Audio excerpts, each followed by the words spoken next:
삼성교회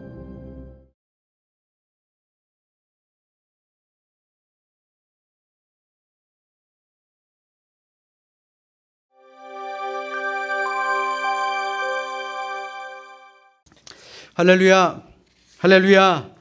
지난 한 주 평안하셨습니까? 평안하셨습니까? 코로나로 휴일 같지 않던 추석 연휴도 이제 끝이 났고 이제는 무엇을 기다리며 살아야 하나 하시는 분들도 계실 것입니다. 그런데 저는 연휴보다 더 기다려지는 것이 있습니다. 바로 온전한 예배가 언제 시작되느냐, 저는 이것만 바라보고 있습니다. 사실 많은 교회가 이 비대면 예배가 언제 끝나나 기다린다라고 해도 과언은 아닐 것입니다. 많은 목회자들이 교인들의 믿음이 약해지지 않도록 이런저런 방법도 동원하고 또 모든 것이 회복될 때까지 참고 기다리십시오 라고 설교도 합니다. 그런데 예배에 대한 아무런 언급이 없어서 정말 너무나도 답답하고 안타깝기 이루 말할 수가 없는 것도 사실입니다. 몇몇 교회에서는 암암리에 현장 예배를 드린다는 교회도 있습니다. 또 이미 성당에서는 미사를 드리고 있다라는 말도 들었습니다.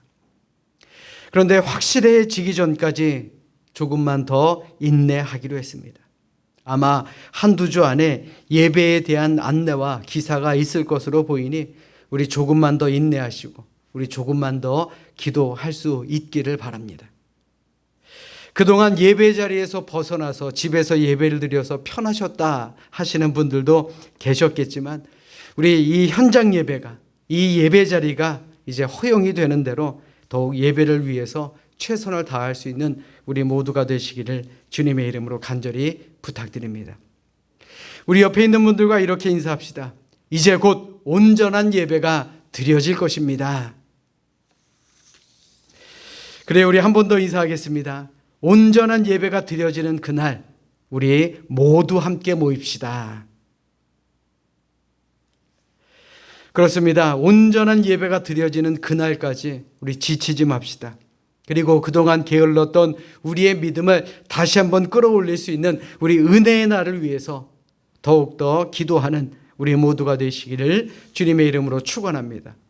오늘 은혜로운 찬양으로 하나님께 영광 돌린 우리 박봉석 장로님 가정에 감사드립니다.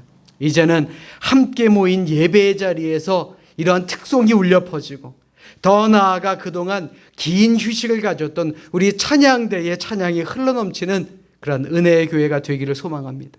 아멘, 아멘. 이를 위해서 끊임없이 기도하는 우리 모두가 되시기를 주님의 이름으로 간절히 축원합니다.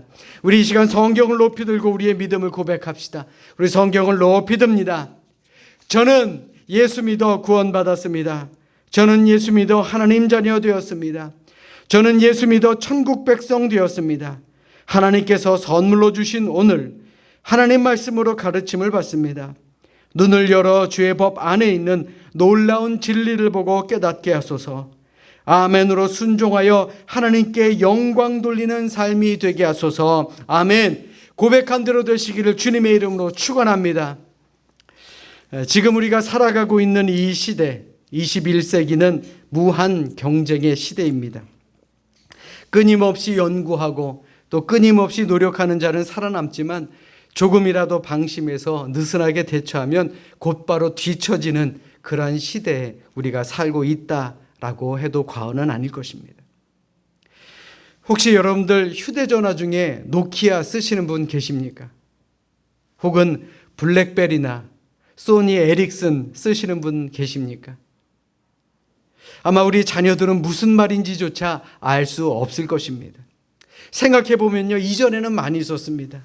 그런데 지금은 어떻습니까?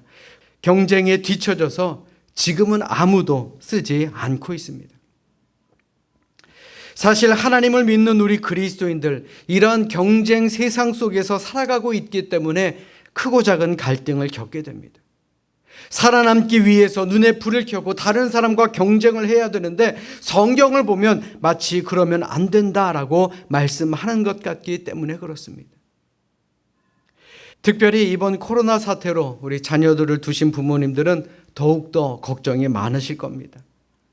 내 아이가 다른 아이들보다 뒤처지면 어떡하나? 혹은 경쟁에서 밀리면 어쩌나 하면서 말입니다. 이는 아이들뿐만 아니라 우리 어른들도 마찬가지입니다. 내 회사가 경쟁에 뒤처지는 것은 아닌가? 혹은 이익을 내지 못하면 어떻게 하나? 그런데 이는 교회도 마찬가지입니다. 교인이 줄면 어쩌나? 내 교회가 마음에 안 들어서 다른 교회로 옮겨가면 어떻게 하나? 가슴 졸임으로 살아간다라고 해도 과언은 아닐 것입니다. 우리가 흔히 딜레마를 겪는 대표적인 말씀이 있죠. 원수를 사랑하라. 원수를 사랑하게 됩니까? 어렵습니다. 또 오른뺨을 때리면 왼뺨도 돌려대라입니다. 그게 쉽습니까? 우리가 정말 그렇게 성경을 따라 살면 이 무한 경쟁 시대에 사회에서 과연 벗어날 수, 또 살아남을 수 있겠느냐라는 것입니다. 게다가 요사이 금수저, 은수저, 흙수저 뿐만 아니라 엄마 찬스, 아빠 찬스 등등 우리 믿음의 사람들에게 이 세상은 정말 하나님의 뜻을 따라야 할지, 세상 흐름에 맞춰서 살아가야 할지를 고민하게 만든다라고 해도 과언은 아닐 것입니다.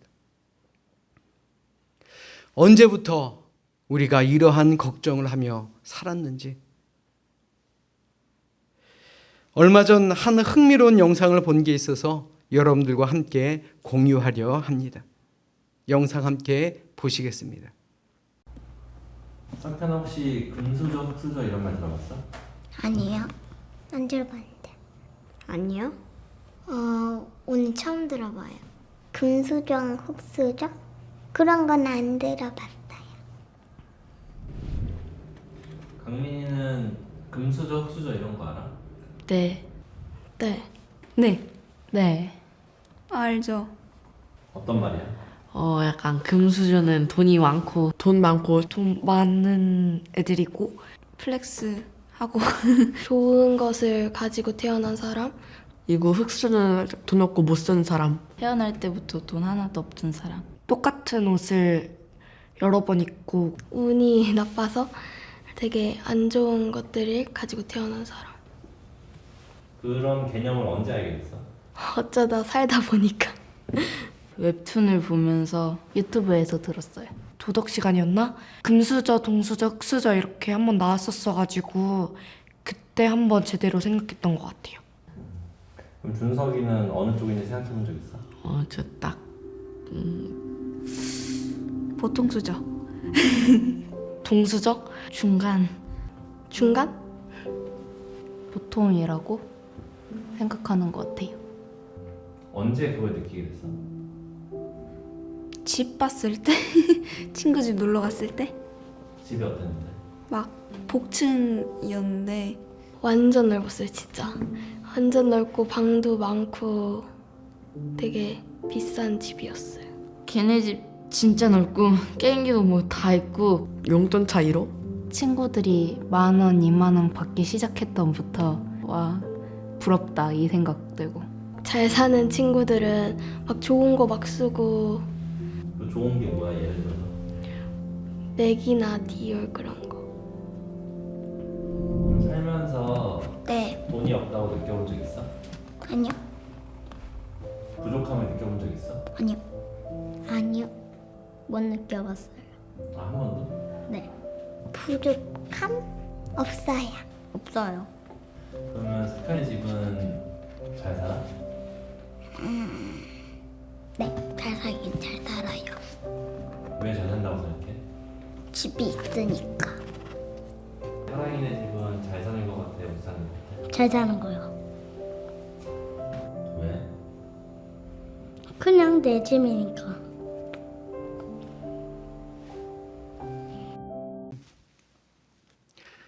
영상 잘 보셨습니까? 혹 우리 아이들도 그런 생각을 하며 살고 있는 것은 아닌지 참으로 걱정이 됩니다. 아니면 우리도 이런 고민을 하며 살아가고 있는 것은 아닌지 마찬가지로 걱정이 됩니다. 가지고 있는 것, 또 내가 이미 누리고 있는 것에 감사하지 못하고 미래에 대한 두려움으로 사는 것은 아닐런지요. 그런 면에서 볼 때 오늘 본문의 이삭이 보여주는 이 믿음의 인내라고 하는 것은 우리에게 커다란 교훈을 줍니다. 오늘 본문 이전의 말씀에 보시면 아브라함의 아들 이삭은 흉년 때문에 그랄이라는 땅으로 이주하게 됩니다. 그런데 그곳에서 그는 하나님의 큰 축복을 받게 되었습니다. 오늘 본문 이전 12절로 13절에 보면 이렇게 기록하고 있습니다. 이삭이 그 땅에서 농사하여 그 해에 100배나 얻었고 여호와께서 복을 주심으로 그 사람이 창대하고 왕성하여 마침내 거부가 되어.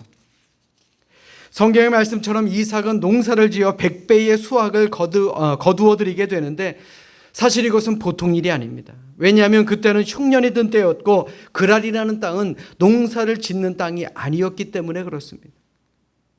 생각해보면 광야 같은 데서 무슨 농사를 짓겠습니까? 흉년이 들어 죽을지 몰라 남의 땅 그랄이라는 곳으로 갔는데 오히려 하나님께서는 복을 내려주셔서 이삭에게 100배의 수확을 하게 만들므로 말미암아 창대하고 왕성한 엄청난 부자로 만들어 주셨다라는 것입니다. 물론 이 100이라는 숫자는 문자 그대로 정말 딱 100배라기보다는 하나님께서 엄청난 복을, 물질의 복을 쏟아주셨다라는 것을 표현하는 말입니다.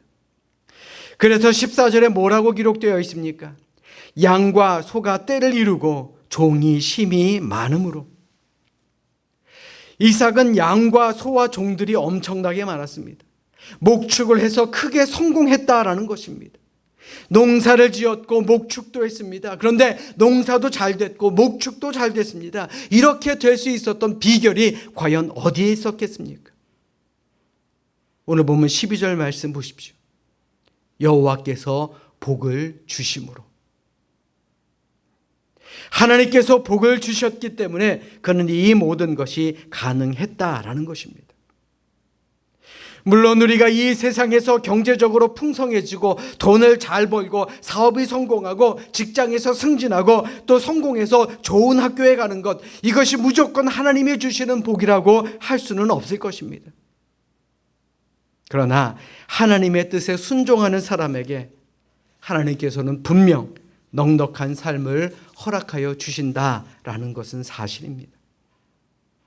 하나님의 뜻에 순종하고 말씀대로 살기 위해서 나의 고집을 꺾고 나의 욕망을 버릴 줄 아는 사람을 하나님께서 보실 때에 얼마나 기뻐하시겠습니까? 사실 이삭도 아브라함처럼 실수가 많은 사람이었습니다.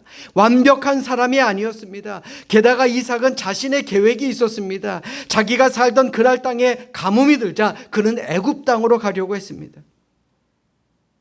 그런데 하나님께서 그곳에 머물러 있으라 라고 말씀하시니까 그는 하나님의 말씀에 순종했고 그 땅에 머물러 있었던 것입니다. 그 결과가 무엇입니까? 하나님께서는 이러한 이삭의 순종을 기뻐하시고 엄청난 물질의 복을 허락하여 주셨다라는 것입니다. 이는 오늘을 사는 우리도 똑같습니다. 하나님의 말씀대로 순종하면서 살기 위해서 나의 욕심을 내려놓고 내 주장, 내 지식, 내 지혜, 이러한 모든 나의 것을 내려놓을 때 하나님께서는 세상의 성공을 통해 우리에게 위로를 주시기도 하십니다. 물론 항상 그런 것은 아니지만 그럴 때가 많다라는 것이죠. 그러므로 우리도 조금만 나를 내려놓고 하나님의 말씀에 순종하면 우리는 분명 놀라운 역사를 보게 될 줄로 믿습니다. 그런데 하나님이 복을 주심으로 부자가 된 이삭에게 새로운 문제가 발생하게 됩니다. 오늘 본문 이전 14절의 말씀 보십시오. 양과 소가 떼를 이루고 종이 심이 많음으로 블레셋 사람이 그를 시기하여. 문제가 무엇이었느냐? 블레셋 사람들이 이삭을 시기하게 되었다라는 것입니다. 이삭이 어려운 상황에 왔을 때는 그들은 상당히 호의적으로 대해주었습니다. 그런데 이삭이 갑자기 잘 되고 부자가 되니까 오히려 자신의 경쟁자로 보고 경계하면서 그를 시기하기 시작한 것입니다. 15절로 16절의 말씀에 보시면 그 아버지 아브라함 때에 그 아버지의 종들이 판 모든 우물을 막고 흙으로 메웠더라.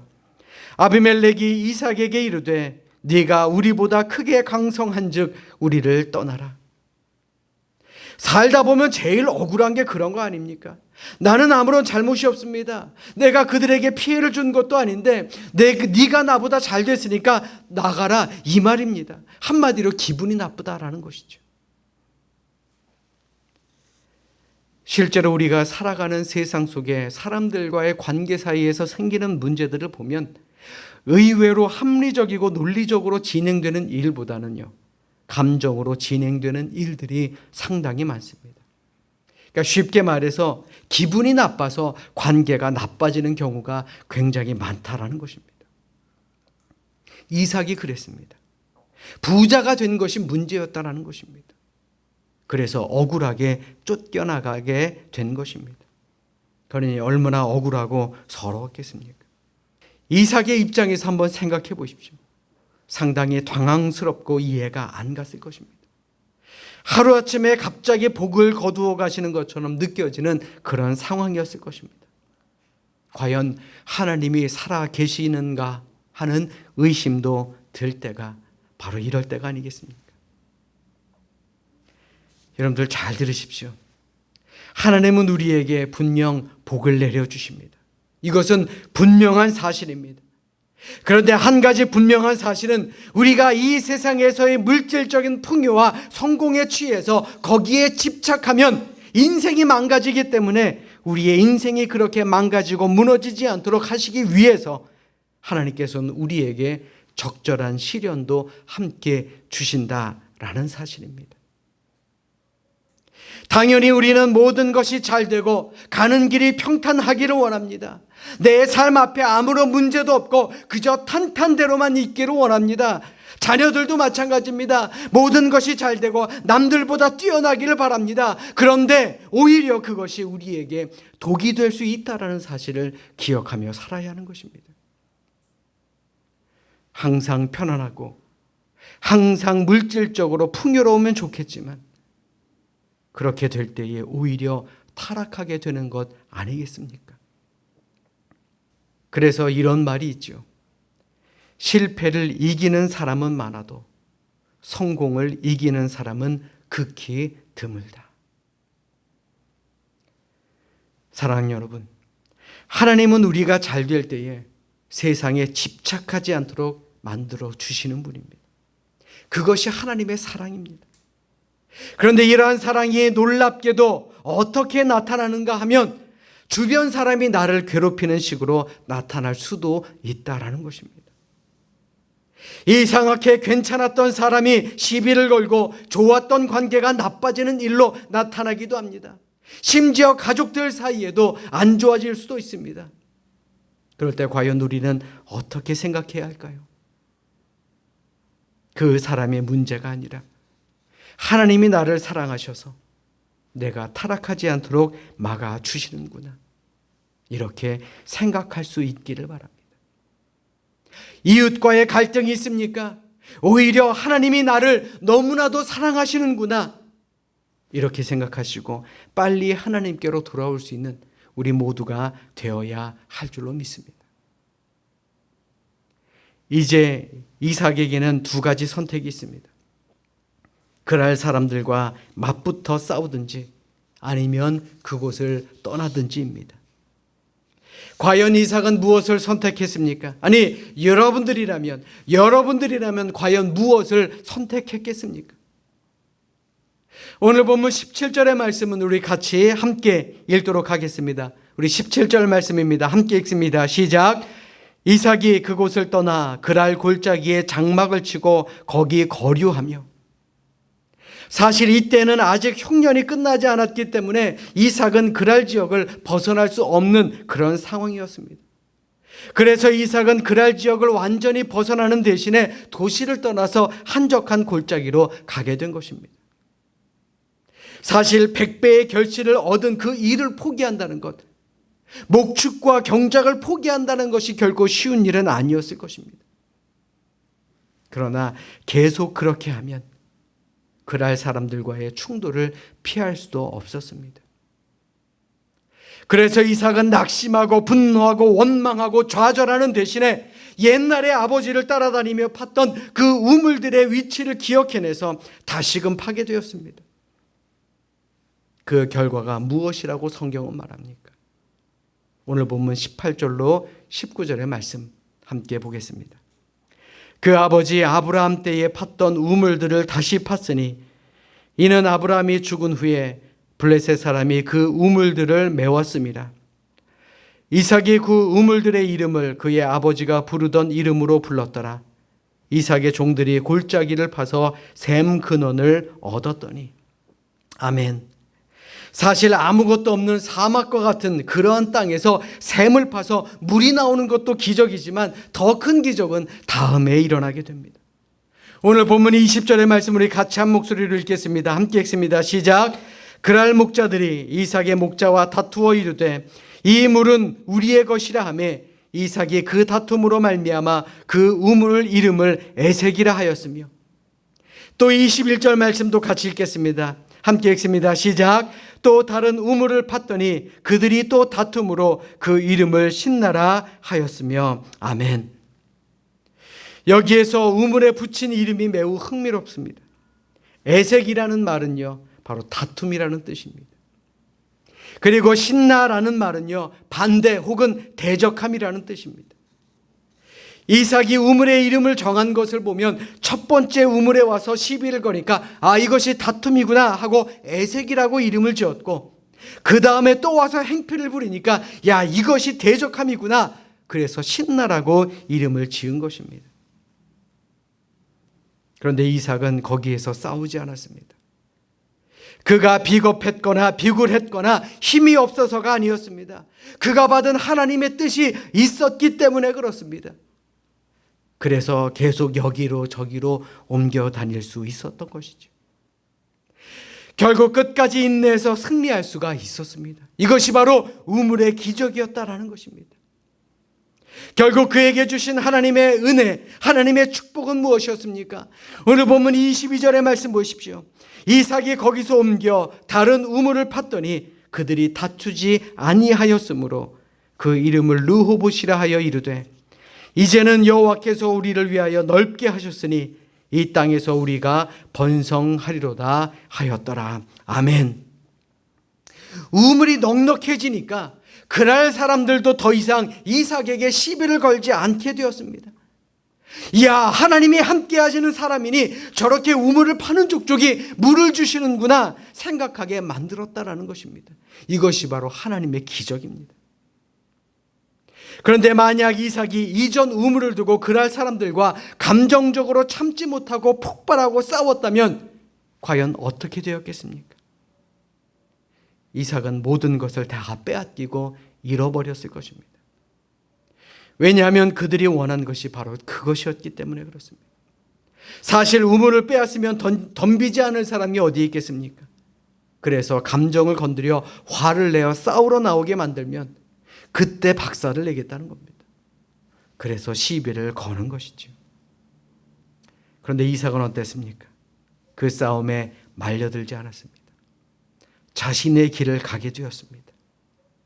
결국 서로가 함께 평온히 살 수 있는 축복까지도 누리게 된 것입니다. 바로 순종의 힘. 이 순종의 힘이 위기를 이기게 만들었다라는 말입니다. 사랑하는 여러분, 우리의 삶에 다른 사람들과의 갈등이 일어날 때가 분명히 있지 않습니까? 가족들끼리도 그렇습니다. 이웃과도 마찬가지고요. 심지어 교인들 사이에서도 그렇습니다. 직장이나 사업에서 다른 사람들과 갈등이 일어났을 때도 분명 있을 것입니다. 그럴 때 우리는 화를 내고 혈기로 대항할 것이 아니라 억울하게 공격당하고 내가 지는 것 같고 내가 손해보는 것 같아도 오늘 우리에게 주신 하나님의 말씀에 순종하며 기도하며 인내하며 이겨내야 할 줄로 믿습니다. 생각해 보십시오. 우리는 하나님의 말씀을 들을 수 있습니다. 또 기도할 수 있는 축복이 우리에게 주어져 있습니다. 이 얼마나 놀라운 일입니까? 온 우주 만물을 만드시고 다스리시는 하나님의 말씀을 듣고 또 하나님의 말씀을 따르는 것이 순종이며 하나님과 직접 대화할 수 있는 것, 그것이 바로 기도 아닙니까? 그러므로 억울할수록 더 말씀에 순종하며 기도로 나아가 보십시오. 그리고 양보할 수 있는 그런 넉넉함도 가지시길 바랍니다. 우리가 그렇게 할 때에 하나님께서는 우리에게 오히려 놀라운 승리를 주실 줄로 믿습니다. 이것이 바로 하나님의 은혜요, 하나님의 사람의 삶의 모습이다라는 것입니다. 사랑 여러분, 위기 앞에서 말씀에 순종하는 사람, 또 기도할 수 있는 사람은 그 위기가 축복이 되어 돌아온다라는 것을 아는 사람입니다. 특별히 사람들과의 관계에 어려움이 생겼을 때 드리는 그 기도는 에색에서 신나로, 또 거기에서 축복이 넘치는 르호봇까지 가는 과정을 밟게 되는 것임을 기억하시길 바랍니다. 그것이 바로 믿음의 사람의 삶임을 우리는 늘 기억하며 살아야 할 줄로 믿습니다. 오늘날 우리 주변을 한번 살펴보십시오. 모든 것이 코로나로 인해 힘들기에 옆에 있는 사람 조금만 찔러도 죽일 듯이 덤벼드는 세상 사람들 얼마나 많습니까? 그럴 때마다 힘써 대적하실 것입니까? 오히려 말씀 속에서 평안을 누리십시오. 또 기도 속에서 축복을 누리시기를 주님의 이름으로 부탁드립니다. 분명 하나님께서는 우리를 르호봇, 하나님의 축복이 이르는 넉넉한 평안함으로 인도해 주실 줄로 믿습니다. 이 시간 진정으로 바라기는 아직까지도 갈등이 많은 세상 속에서 이삭과 같은 순종과 기도하는 삶으로 우리에게 주어진 삶에 승리하며 믿음의 용사들로 살아가시는 우리 모두가 되시기를 주님의 이름으로 축원합니다. 축원합니다. 기도하겠습니다.